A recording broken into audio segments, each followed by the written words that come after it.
সুপ্রিয় শিক্ষার্থী বন্ধুরা, কেমন আছো সবাই? আশা করি ভালো আছো। আমিও ভালো আছি। সবাইকে শুভেচ্ছা জানিয়ে শুরু করছি আজকের পাঠ।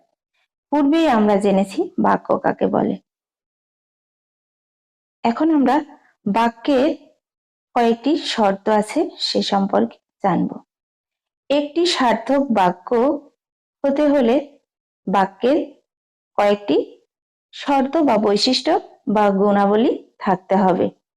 তার মধ্যে যে তিনটি গুণাবলী রয়েছে, বৈশিষ্ট্য রয়েছে বা শর্ত রয়েছে তা হলো আকাঙ্ক্ষা, আসক্তি এবং যোগ্যতা। তো প্রিয় বন্ধুরা, আসো আমরা প্রথমেই জানি বাক্যের আকাঙ্ক্ষা কাকে বলে। একটি বাক্যের অনেকগুলো পদ থাকে। সেই পদের মধ্য থেকে যদি আমরা কয়েকটি পদ শুনি, তারপরে আরো কয়েকটি পদ শোনার ইচ্ছা বা আগ্রহ থেকে যায় আমাদের, তাহলে সেই ইচ্ছা বা আগ্রহটাকেই আমরা বলি আকাঙ্ক্ষা। যেমন লিমা লেখাপড়া।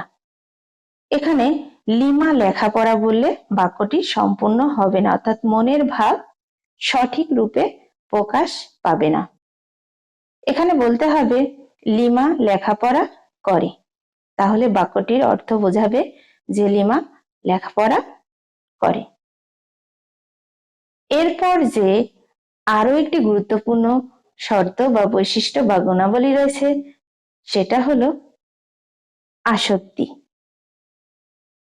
আসক্তি হলো একটি বাক্যের অন্তর্গত পদগুলোর অর্থসঙ্গতি রক্ষা করে যথাযথভাবে সাজিয়ে রাখা, অর্থাৎ পদগুলো যথাযথভাবে অর্থ সঙ্গতি রেখে সাজিয়ে লিখতে হবে বা সাজিয়ে রাখতে হবে।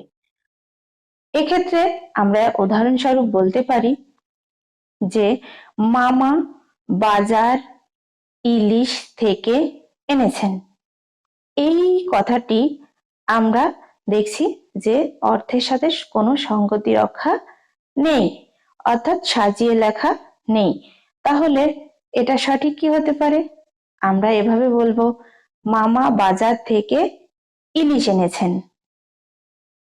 প্রিয় বন্ধুরা, এরপর যে শর্ত, গুণাবলী বা বৈশিষ্ট্য রয়েছে সেটা হলো বাক্যের যোগ্যতা।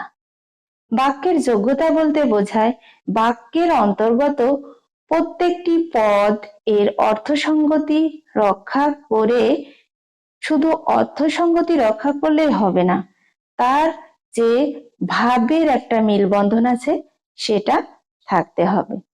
অর্থাৎ বাক্যের অন্তর্গত পদগুলোর অর্থসঙ্গতি ও ভাবের মেলবন্ধন রাখতে হবে। এই যে বাক্যের এই বিশেষ গুণাবলী, এটাকে বলা হয় বাক্যের যোগ্যতা।